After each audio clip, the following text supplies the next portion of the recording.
find your passion, it ignites you as a person. You just feel awesome. Hello, my Jiu Jitsu sisters, what is going on? If you haven't watched my previous video, watch my previous video because we're gonna answer a question, okay? So the question I answered in my previous video was how not to forget things when you start rolling, like when class just goes out the window. In this video, we are going to discuss what to do when that happens. Here are 4 things that you can think about during the roll or do during the roll, even if you completely forget all the techniques that you've learned. We are going to make this time as valuable as possible, okay? So step number 1, the thing that you can focus on is breathing. And I remember when my coach first told me this and I was thinking like, are you serious? Breathing? Like, come on, man, I'm trying to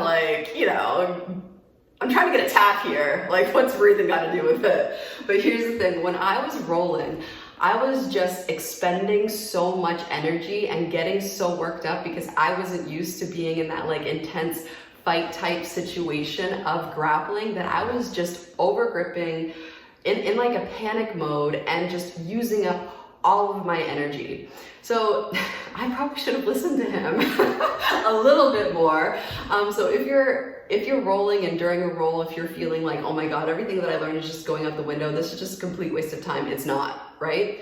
It's not, because you can work on your breathing. So what does this mean? Like deep breaths, avoid the shallow breathing and try to get your emotions from like up here of like anxiety, panic, like holy crap, we're freaking going at it, man, to like lowering it by breathing and by focusing on what is happening during the roll. All right. So here's the second thing that you can think of, that you can like focus on. Do not know what better and worse positions are.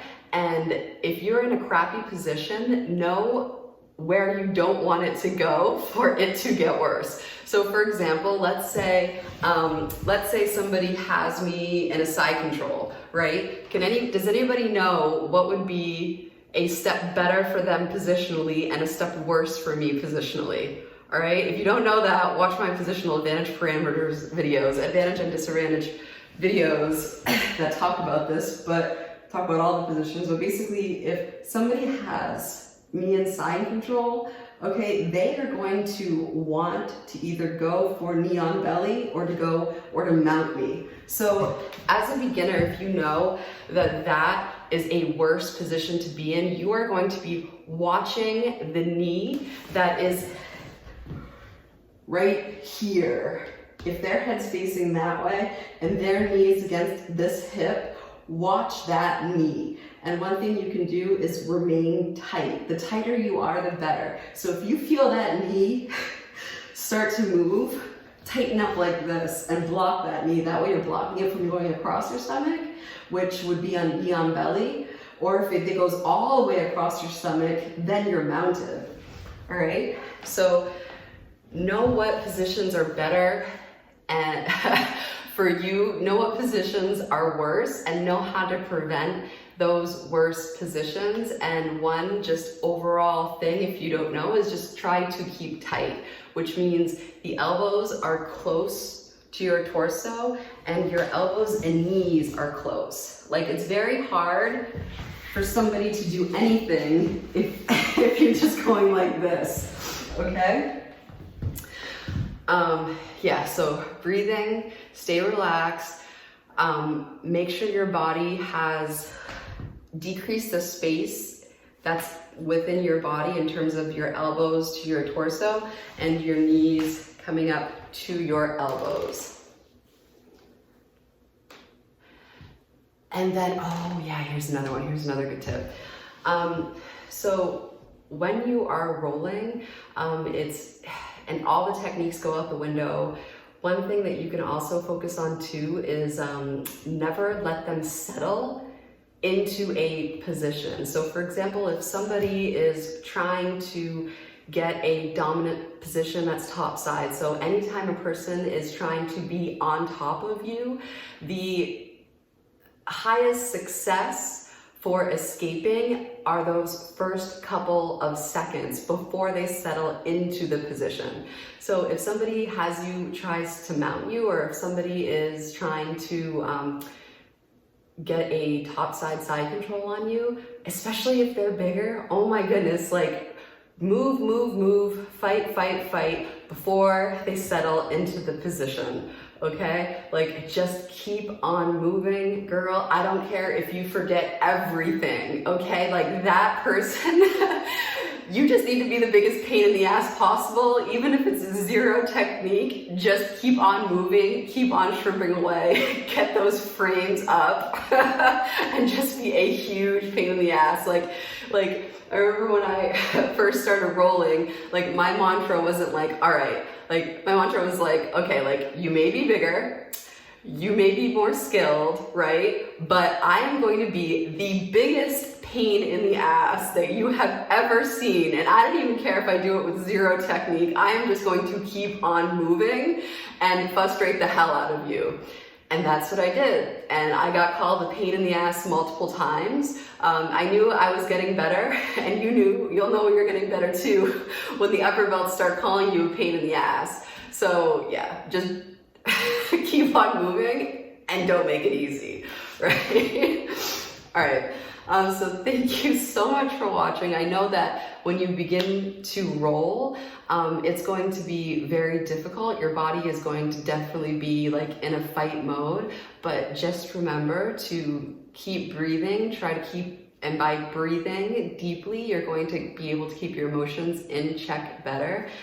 Always keep moving, never let them settle on a top position. Keep your elbows tight to your knees and your elbows tight to your torso. Anytime you have an extremity, especially your arms out, this is armbar city all day. Armbar city. We do not want you to get armbarred.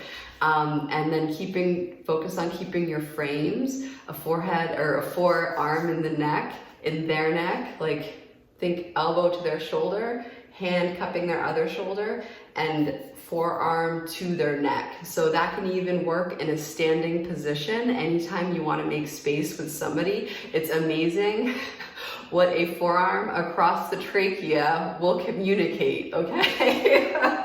So those things will help you on the mat. And I know it's very tough starting from the bottom, but as a white belt, all you have to do is just keep on showing up. Like your goal is survival, right? Like nobody steps on the mats kicking ass, right? I remember if you watched like my first time that video, like that is literally my first class ever. And I remember like on the drive to my first class, I'm like, made a joke about beating people up, and I'm like, yeah, I'll probably get my ass beat for like a couple of months. Like, girl, no, like, you're gonna get your ass beat for like at least a year. Like, let's be honest. But the point of this whole thing is like, this experience is helpful for you in self-defense because you are in close proximity with somebody and you're fighting. And in a self-defense situation, like they don't want somebody who's fighting, right? Like they want like easy, and you're not gonna be easy.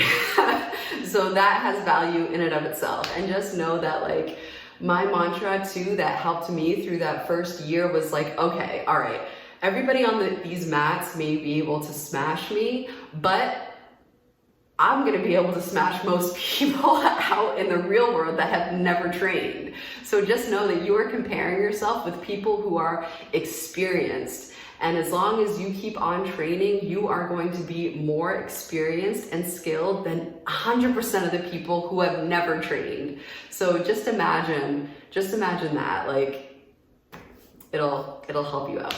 But you're doing such a great job. Just showing up and surviving is all you have to do. And learning how to operate in those stressful situations and keep cool and keep on breathing is training and a skill in and of itself, okay? You don't have to submit people with like, arm bars and triangles and omoplatas and all that fun stuff. Like, it's okay. Like, this is your first year. Like, You're doing great, okay? Like, you're doing a great job, and I'm proud of you, and just keep on going to class, keep on pushing, keep on surviving, because believe it or not, you are getting better every single time you go, and that's just warms my heart.